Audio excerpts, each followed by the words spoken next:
Public transit is terrible. It's so slow and dirty, and it's full of a bunch of weird people. Why should my taxes pay for it?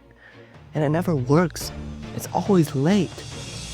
Well, are these arguments even valid?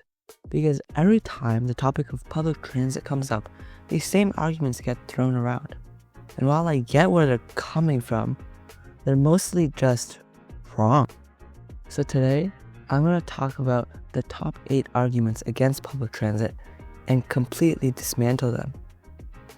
By the end of this, you might actually want better public transit in your city. Or at the very least, stop using these tired arguments. Let's go. Yes, the classic. Nobody uses public transit, so why should we spend money on it? Well, let me ask you something. Have you ever seen a full highway? Traffic jams stretching for miles? Yeah. So does that mean we should stop funding highways?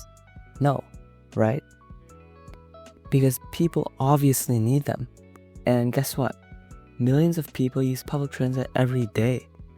New York City subway, over 2 million riders per day. Tokyo's train system, 40 million daily passengers. Even cities with bad transit like Los Angeles or Atlanta, hundreds of thousands of daily riders. So no, public transit is not empty. If it's poorly designed, yeah, people won't use it as much. But that's not an argument against transit. It's an argument for making it better. Alright, fair point. Some transit systems are dirty. Some stations do feel unsafe. But let's zoom out. Why do some transit systems feel gross? Because they're underfunded. When you don't give a transit system the resources to clean, maintain, and staff properly, of course it's going to decline. Ever been to Singapore's MRT? It's spotless. Tokyo subways? Super clean. What's the difference? Investment. Cities that actually care about public transit keep it safe and clean. And as for crime, studies show crime rates are often higher in parking lots than on public transit. But no one's out here saying we should ban cars because parking garages feel sketchy. So instead of blaming transit itself, maybe we should ask why we don't fund and maintain it properly. Yeah, some transit systems suck at being on time, obviously. But let's be real. Have you seen highway traffic? Trains and buses can be delayed, but cars, they get stuck in traffic literally every single day. And the crazy part? Even bad transit systems move more people, more efficiently than cars. A single subway train? That's like 600 cars off the road. A bus? 40 to 80 people instead of 40 to 80 cars. Light rail? Thousands of people per hour. So yeah, transit can be delayed. But at least when it's good, it's predictable. Traffic? Not so much. Also, side note. Why is it that when a train is 5 minutes late, everyone loses their minds? But when traffic makes a car trip 30 minutes late, people just accept it like the norm. I love this one. Public transit is so expensive, we shouldn't waste taxpayer money on it. Yeah, you know what else is expensive? Highways. The US spends over $200 billion per year on roads. The I-405 freeway expansion in Los Angeles, $1.6 billion US, and it barely improved traffic. A single highway interchange can cost hundreds of millions. Yet, no one complains about that spending, even though roads require constant maintenance. And the more you expand them, the worse traffic gets. If you want to learn more about that, I made a short video about that, which is induced demand. Let's get back to the video.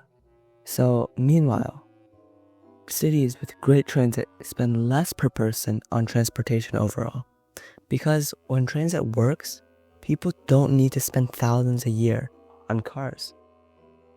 Oof. First off, classism. Yikes. But also, have you ever been to Europe or Japan? In cities like Paris, London, or Tokyo, everyone takes transit. Business people, students, tourists, well, they take it because it's good. The idea that transit is only for poor people is a self-fulfilling prophecy. If you underfund it, make it unreliable, and don't invest in good service, of course the only people who have no other choice will use it. But when transit is fast, clean, and reliable, everyone rides. Remember, a developed country is not where the poor have cars, but where the rich take public transit. I mean, yeah, if your city has bad transit, it's going to be inconvenient. But that's not a reason to give up on transit. That's a reason to make it better. Most American cities have designed everything around cars. Of course, transit feels inconvenient. It was intentionally deprioritized for decades. But in places where transit is actually treated as a priority, it is convenient. You don't even need to think about it. You just use it. So instead of saying transit is inconvenient, ask, how can we make it more convenient? You know what? Fair. Cars are useful.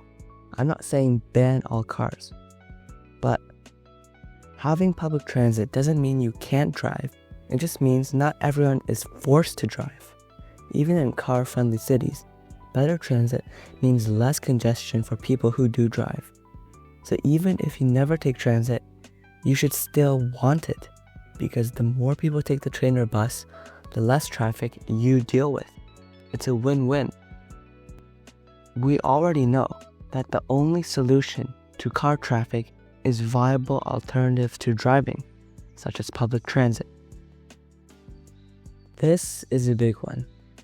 We don't have enough people for a good transit system. Tell that to Calgary, or Oslo, or Zurich. Cities with way lower densities than New York, but amazing transit. The truth is, density helps, but it's not the only factor. It's about how you design the system. Obviously, building a high-duty metro in a rural farmland might not be the best option, but there are far too many places with more than enough density for transit, but it's just not there. If you build a system that's frequent, reliable, and well-connected, people will use it, no matter the density. So, what's the real reason public transit sucks in some places? It's not because transit is bad inherently. It's because we've chosen to neglect it. The good news? That means we can fix it. So next time someone tells you public transit sucks, send them this video, because now you know better. Thank you for watching Urbanscape Owen.